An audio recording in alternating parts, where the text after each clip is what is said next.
എന്റെ പൊന്നു കൂട്ടിയാരെ ഒന്നും പറയാനില്ല. രാവിലെ ഞാൻ നല്ല ഇഡ്ഡലിയാണ് കഴിക്കണത്. ഇതിന് ചമ്മന്തി അരക്കണം എന്നൊക്കെ പറഞ്ഞു. ഉള്ളി വാങ്ങാൻ മറന്നുപോയി. അത് കാരണം ചമ്മന്തി ഒന്നും അരച്ചില്ല. കടലക്കറി, ഗ്രീൻ പീസ് കറി ഉണ്ട്. കടല അടുപ്പത്ത് വെച്ചിട്ട് കരിവേപ്പില ഇട്ടപ്പോൾ കരിവേപ്പില ഇത്തിരി കരിഞ്ഞു പോയി, കാണാൻ നിങ്ങൾക്ക്. പക്ഷെ എങ്കിലും കറി കൊള്ളാം. കരിവേപ്പില കരിഞ്ഞാൽ എന്താ, കരിവേപ്പില നേരെ ഇരുന്നാ എന്താ, കറി അടിപൊളിയാ. ഇഡ്ഡലിയും ഇപ്പൊ വെള്ളച്ചോറിന് ബയ്യാണ്. ഞാൻ വെള്ളച്ചോറിന് എന്നേക്കായിട്ട് ബയ്യ അങ്ങോട്ട് പറഞ്ഞു. കഴിക്കും, ശീലിച്ചത് കഴിക്കാതിരിക്കാൻ പറ്റില്ലല്ലോ. ഞാൻ കഴിക്കും, വെള്ളച്ചോറ് ഞാൻ കഴിക്കും ഉറപ്പായിട്ടും. പക്ഷെ ഇപ്പൊ തൽക്കാലത്തേക്ക് ബയ്യാണ്. അന്നം രാജാവാണ്. രാജാവിനെ നമിച്ചുകൊണ്ട് ഞാനിതങ്ങ് കഴിക്കുകയാണ്. അടിപൊളിയാണ്, സെറ്റാണ്, ഒന്നും പറയാനില്ല. അപ്പൊ ഇന്നത്തെ രാവിലത്തെ തന്നെ സാപ്പാട് ഇഡ്ഡലിയാണ്. അപ്പോൾ കരിവേപ്പില ഇട്ടിട്ട് എന്തോ കാര്യം വന്നപ്പോൾ ഞാൻ അതിന്റെ പുറകെ പോയപ്പോൾ കരിവേപ്പിൻ്റെ ഇല കരിഞ്ഞു. അത് കുഴപ്പമൊന്നുമില്ല.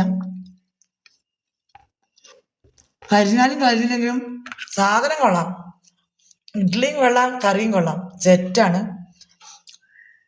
ഓരോ കടലയും കഴിക്കുക, ഇഡ്ഡലിയും കഴിക്കുക. ചമ്മന്തി അരക്കണം എന്ന് വിചാരിച്ച് നോക്കുമ്പോൾ ഉള്ളിയില്ല. കടലക്കറിയിൽ ഉള്ളിയില്ലാണ്ട് ഇട്ടുണ്ടാക്കിയത്. ഉള്ളി വേണ്ടേ? ഉള്ളിയില്ല. ഉള്ളി വാങ്ങണമെങ്കിൽ 2 കിലോമീറ്റർ അകലെ പോകണം.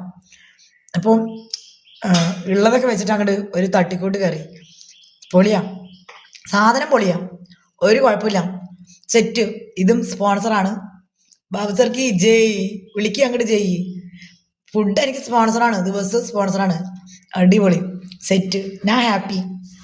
അപ്പം ഇതിപ്പോൾ ഇഡ്ഡലിയൊക്കെ മേത വെച്ചിറക്കാണ് കേട്ടോ. കാരണം ഇഡ്ഡലി മേത വെച്ച് കഴിഞ്ഞാൽ ഈ കാണിക്കുമ്പോൾ എത്ര എണ്ണം ഉണ്ട് എന്ന് ആരും കാണില്ല. കണ്ടോ, മേത ഇഡ്ഡലി ഇട്ടിരിക്കുകയാണ്. അടിയിൽ ഇഡ്ഡലി കൂടുതലുണ്ട്. ഇങ്ങനെ ഇട്ട് കഴിഞ്ഞാൽ ആരും കാണില്ല. അങ്ങനെയാണ് തിന്നാണ്ടത്. ഇഡ്ഡലി അങ്ങനെ തിന്നാം, മേത. ദോശ അതെ, പരത്തി ഇടരുത്. അടുക്കി മേത ദോശ ഇടണം. അപ്പോൾ ഒരു 10 ദോശയൊക്കെ ഏകദേശം അടുക്കി വെക്കുക. എന്നിട്ട് കറി ഒഴിക്കുക. എന്നിട്ട് ഇതാ കൂട്ടുകാരെ, ഒരു ദോശയുള്ളൂ പറയുക, 10 എണ്ണം അടിക്കുകയും ചെയ്യാം. ഇഡ്ഡലി നമ്മൾ അങ്ങനെ കഴിക്കേണ്ടത്, അടുക്കി നേരെ അടുക്കി വെക്കണം, എന്നിട്ട് കഴിക്കുക കേട്ടോ.